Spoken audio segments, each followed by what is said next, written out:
નમસ્કાર વિદ્યાર્થી મિત્રો, સ્વાગત છે તમારું આપણી YouTube ચેનલ CBN ઇન્સ્ટિટ્યૂટમાં। વિદ્યાર્થી મિત્રો, આજે આપણે જે આપણી IMP ક્વેશ્ચનની સિરીઝ છે એની અંદર એક નવું ચેપ્ટર નંબર 10 છે માનવ આંખ અને રંગબેરંગી દુનિયા। એના કેટલાક મહત્વપૂર્ણ પ્રશ્નો છે તે તમારા માટે લઈને આવી ગયો છું। તો વિદ્યાર્થી મિત્રો, આ પ્રશ્નો હું તમને આપું એ પહેલા એક વાત કહી દઉં આપણી ચેનલને સબસ્ક્રાઇબ કરી દો અને જે બેલ આઇકન છે તેને દબાવી દો, જેથી કરી અને દરેક લેક્ચરના નોટિફિકેશન તમને મળતા રહે।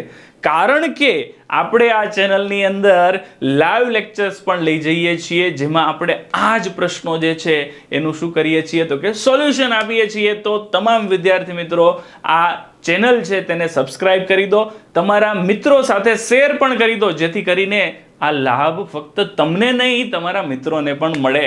બરાબર, તો આપણે જોઈએ આજના પ્રશ્નો। ચેપ્ટર નંબર 10 માનવ આંખ અને રંગબેરંગી દુનિયા। માનવ આંખ અને રંગબેરંગી દુનિયા। આ દુનિયા રંગબેરંગી છે અને આ માનવ આંખ એને જોઈ રહી છે। ચાલો તો જોઈએ એની અંદરથી કેવા પ્રકારના ક્વેશ્ચન્સ છે તે અહીંયા પૂછાઈ શકે તેવા છે। તો વિદ્યાર્થી મિત્રો, સૌથી પહેલા તો આ ચેપ્ટરની અંદરથી આપને 2 માર્ક્સનો એક ક્વેશ્ચન, 2 માર્ક્સનો એક ક્વેશ્ચન, 4 માર્કનો એક ક્વેશ્ચન અને 1 માર્કના 3 ક્વેશ્ચન પૂછાવાના છે। 2 + 4 6 + 3 એટલે 9 માર્ક્સનું આ ચેપ્ટર આપણું ટોટલ થવાનું છે બોર્ડની પરીક્ષા માટે। પરંતુ જે હું IMP પ્રશ્નો તમને આપી રહ્યો છું એ તમને તમારી પ્રથમ પરીક્ષા અને બોર્ડની પરીક્ષા જે છે અથવા તો શાળાકીય તમામ પરીક્ષા છે તે બધામાં કામ લાગે તેવા પ્રશ્નો છે। તમારી ફક્ત કદાચ એક જ ચેપ્ટરની ટેસ્ટ પણ હોય તો એની અંદર પણ આ IMP પ્રશ્નો કામ લાગશે।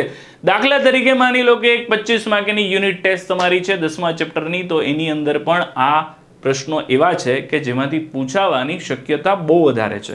અને જો આપણે કોઈ 80 માર્કની એક્ઝામ સ્કૂલની અથવા તો બોર્ડની એક્ઝામની વાત કરીએ તો એમાં તો 99.99% ચાન્સ છે તે આમાંથી જ શું થાય તો કે પૂછાવાના શક્યતાઓ છે। બરાબર, કારણ કે 100% ચાન્સ તો અહીંયા સારી મોટી કંપનીઓ પણ નથી આપતી ને ખબર છે ને તમને? ઓકે, પણ હું તમને ગેરંટી આપું છું કે આની અંદરથી તમને દરેક પ્રશ્નો છે તે પૂછાવાના છે। એવા જ પ્રશ્નો છે કે જે અતિ મહત્વપૂર્ણ છે, જે મેં તમને અહીંયા આપ્યા છે। તો વિદ્યાર્થી મિત્રો, જોઈએ સૌથી પહેલો તો મોસ્ટ ઇમ્પોર્ટન્ટ ક્વેશ્ચન છે। મોસ્ટ ઇમ્પોર્ટન્ટ ક્વેશ્ચન, જે ક્વેશ્ચનની અંદર હું વિદ્યાર્થી મિત્રો મોસ્ટ ઇમ્પોર્ટન્ટ એવું લખી દઉં ને, એને તો ભૂલ્યા વગર પહેલા કરવાનો। ચાલો, તો એ પહેલો ક્વેશ્ચન છે આપણો, માનવ આંખની રેખાકૃતિ દોરી અને તેના ભાગના નામ જણાવો અને તેના કાર્યો લખો। ચાલો વિદ્યાર્થી મિત્રો, તમને એવું થતું હશે કે સર આ તો બહુ લાંબો ક્વેશ્ચન થાય, કેટલા બધા ભાગો છે, બધા ભાગોના નામ લખીએ, બધાના કાર્યો જણાવીએ તો આ પ્રશ્ન છે તો 3 પેજનો થઈ જાય। ડેફિનેટલી થઈ જાય, પણ બધા થોડા લખવાના છે બેટા। તમને અહીંયા શું કરશે તો કે એવું સેપરેટ કરીને પૂછશે કે આમાંથી કોઈ પણ 2 ભાગના નામ વિશે, તેના કાર્યો છે તેના વિશે લખવાનું છે, અથવા તો 2 ભાગ છે તેને સમજાવવાના છે, અથવા તો કોઈ 2 ભાગના નામ આપી દીધા હશે, અથવા તો એવું કીધું હશે કે કોઈ પણ 2 ભાગ અથવા તો કોઈ પણ 3 ભાગ જે છે એના કાર્યો છે તે જણાવવાના છે। મતલબમાં તમને 2 માર્ક્સ છે તે આકૃતિના મળી જશે અને 2 માર્ક્સ જે 2 કોઈ પણ વસ્તુ સમજાવવાની છે તમારે, જેમ કે પારદર્શક પટલ સમજાવી દેવાનું થશે, યા તો કોર્નિયા પારદર્શક પટલ એક જ થાય, સોરી, રેટિના સમજાવવાનું હોય, નેત્રપટલ, બરાબર, યા તો આંખનો લેન્સ, બરાબર, એના વિશે સમજાવવાનું હોય, યા તો કીકી વિશે, યા તો નેત્રમણી વિશે, કોઈ પણ 2 ભાગ છે તે તમને પૂછી લે, અથવા તો તમને એવું ચોઈસ આપે કે કોઈ પણ 2 ભાગ, તો કોઈ પણ 2 ભાગ એવી ચોઈસ આપે તો તમે કોઈ પણ 2 ભાગ વિશે લખી શકો। પણ વિદ્યાર્થી મિત્રો, નામ આપીને પૂછે તો આપણે એ જ 2 ભાગ વિશે લખવું પડે, એટલા માટે આપણે ભાગ જેટલા છે તમામ ભાગ વિશે આપણે શું કરવું પડશે, અહીંયા ચર્ચા કરવી પડશે। એટલે કે તમારે શીખવું પડશે, તમારે યાદ કરવું પડશે। સૌથી પહેલો ભાગ એટલે પારદર્શક પટલ છે, પછી નેત્રમણી છે, પછી કીકી છે, પછી કનિનિકા છે, ઉપર નીચે સિલિયરી સ્નાયુઓ છે, ત્યાર પછી પાછળ નેત્રપટલ છે, ત્યાર પછી દ્રષ્ટિચેતા છે, ત્યાર પછી આગળના ભાગમાં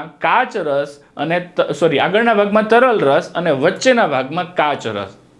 આટલા મુદ્દાઓ છે જે તમારે તૈયાર કરવાના હોય. કાચ રસ સરળ રસ પૂછાવાની શક્યતા ઓછી છે, પણ એ પણ આપણે કરી નાખવાના. શક્યતા ઓછી છે, પૂછાઈ શકે. બરાબર. તો આ કેટલા ગુણમાં પૂછાય? તો કે 4 ગુણમાં પૂછાતો પ્રશ્ન છે. વિદ્યાર્થી મિત્રો ખાસ 4 ગુણ અને 2 ગુણ બેયના પ્રશ્નો આમાં પૂછાવાના છે તમને. ઓકે. ત્યાર પછી લઘુ દ્રષ્ટિની ખામી એટલે શું? ખામી થવા પાછળના કારણો જણાવો તેમજ તેનું નિવારણ જણાવો. કેટલા માર્ક્સમાં? 4 માર્ક્સમાં. મોસ્ટ આઈએમપી ક્વેશ્ચન આ બંને લઘુ દ્રષ્ટિ અને ગુરુ દ્રષ્ટિ બંને મોસ્ટ આઈએમપી ક્વેશ્ચન છે. ઘણી વખત આ બંને ભેગા તફાવત સ્વરૂપે પણ પૂછી નાખે છે. લઘુ દ્રષ્ટિની ખામી અને ગુરુ દ્રષ્ટિની ખામીનો તફાવત જણાવો. 4 ગુણમાં જ પૂછે. તો તમારે દરેક વસ્તુનો તમને એવું થાય કે સર 2 4 માર્કના છે ને 2 તફાવત સ્વરૂપે ભેગા પૂછે તો 8 માર્કનો તફાવત થઈ જાય. ના, એવું નથી. ત્યાં તમારે તમામ વસ્તુ લખવાની ન થાય. કારણ કે જો તમે આને સેપરેટ પૂછે તો આની અંદર તમારે શું થાય? તો કે આકૃતિ દોરવાની થાય. આકૃતિ દોરવાની થશે. બરાબર. આકૃતિ દોરો. હવે આ કેટલી આકૃતિ છે? તો કે આની અંદર 3 આકૃતિ છે. એક સામાન્ય આંખની, એક ખામીવાળી આંખની અને એક નિવારણવાળી. 3 આકૃતિ આવશે. બરાબર. એવી સેમ આમાં પણ શું થશે? તો કે 3 આકૃતિ છે ગુરુ દ્રષ્ટિની ખામીવાળીમાં પણ. બરાબર. એ 3 આકૃતિ દોરવાની હોય તો એ પણ શું થાય? તો કે તમને 4 માર્ક્સમાં પૂછાય. બરાબર. આ પણ કેટલા માર્ક્સમાં પૂછાય એવો પ્રશ્ન છે? 4 માર્ક્સના અંદર પૂછાય એવો છે. બે સેમ જ છે, ખાલી લઘુ દ્રષ્ટિની ખામીની જગ્યાએ ગુરુ દ્રષ્ટિની ખામી. બંને ખામી મોસ્ટ ઇમ્પોર્ટન્ટ થિયરી છે, આપણે ખાસ કરી નાખવાની છે. ત્યાર પછી છે મેઘધનુષ થવા પાછળનું કારણ જણાવી અને સમજાવો. આ પ્રશ્ન છે એ તમને 3 ગુણની અંદર પૂછાય એવો છે. વિદ્યાર્થી મિત્રો તમને પ્રશ્ન થાય કે સર 3 ગુણની અંદર તો આ ચેપ્ટરમાંથી પ્રશ્ન પૂછાવાનો છે જ નહીં, એવું તમે ઉપર લખીને આપ્યું છે. તો હા, એ લખીને આપ્યું છે, પણ આની સાથે તમને પ્લસમાં 1 માર્કનો કોઈ અલગ પ્રશ્ન પૂછી નાખે અને ટોટલ કેટલા માર્કમાં પૂછી નાખે? 4 માર્કમાં. આવું થઈ શકે. બરાબર. તો આવું પોસિબલ છે, એટલા માટે 3 માર્ક વાળો ઇમ્પોર્ટન્ટ ક્વેશ્ચન છે એટલે મેં સાથે લીધો છે. બરાબર. ચાલો.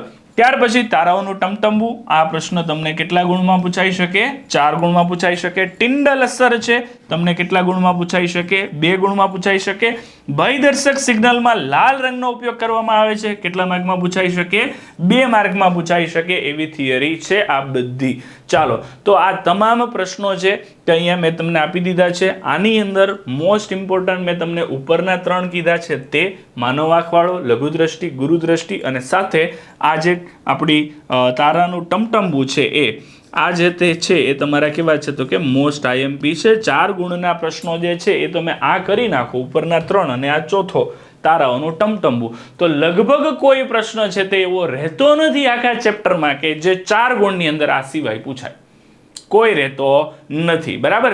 એટલા માટે આ તમારે ચેપ્ટરની અંદરથી ખાસ આટલી વસ્તુ છે તે તમારે કરી નાખવાની, અને જો આટલી વસ્તુ તમે કરી નાખો તો શું થઈ જશે? તો કે આ ચેપ્ટર તમારું એટલું જબરજસ્ત રીતે તૈયાર થઈ જવાનું છે કે તમારે કોઈ પણ પ્રકારનું ટેન્શન આ ચેપ્ટરનું લેવાનું રહેતું નથી, હેતુલક્ષી સિવાય.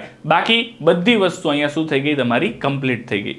ચાલો, નેક્સ્ટ આપણે ફરીથી પાછા એક આવા જ વિડીયોની અંદર મળીશું, અને ત્યારે હું તમને એક નવા ચેપ્ટર છે એની માહિતી આપીશ, એના મહત્વના ઇમ્પોર્ટન્ટ ક્વેશ્ચન છે તે તમારી સાથે શેર કરીશ, અને ત્યાં તમારી તૈયારી છે તે વધુ સારી થઈ શકે એના માટેની હું પણ તમને મદદ કરીશ. તો વિદ્યાર્થી મિત્રો, આવા જ અગત્યના અને મહત્વના પ્રશ્નો છે એ જાણવા માટે અને સાથે સાથે આ તમામ ક્વેશ્ચનનું સોલ્યુશન મેં કીધું એ પ્રમાણે કે આપણે લાઈવ લેક્ચર્સની અંદર લઈ જઈએ છીએ. વિજ્ઞાનનો લેક્ચર તમને રાત્રે 8:30 વાગ્યે દરરોજના માટે હોય છે. એમાં તમને આ લાઈવ લેક્ચરની અંદર આ તમામ પ્રશ્નોનું સોલ્યુશન સાથેનો આપણો લાઈવ લેક્ચર હોય છે. તમે લાઈવ લેક્ચરમાં જોડાઈ કોમેન્ટ કરીને પ્રશ્ન પણ પૂછી શકો છો કે સર આ ના સમજાયું, સમજાવો. આટલી સરસ મજાની સુવિધા અને એ પણ તમને ફ્રીમાં મળે તો શું કામ લાભ ન લેવો જોઈએ? તો તમામ વિદ્યાર્થી મિત્રો, આ નોટિફિકેશન તમને મળતું રહે એના માટે ચેનલને સબસ્ક્રાઇબ કરી અને બેલ આઇકન દબાવી દેવું, જેથી કરી અને શું થાય? તો કે તમને દરેક લેક્ચરની માહિતી મળતી રહે. ચાલો, તો હવે પછી મળીશું નેક્સ્ટ લેક્ચરમાં. ત્યાં સુધી સૌ મિત્રોને જય શ્રી કૃષ્ણ, ગુડ બાય, જય જિનેન્દ્ર, આવજો.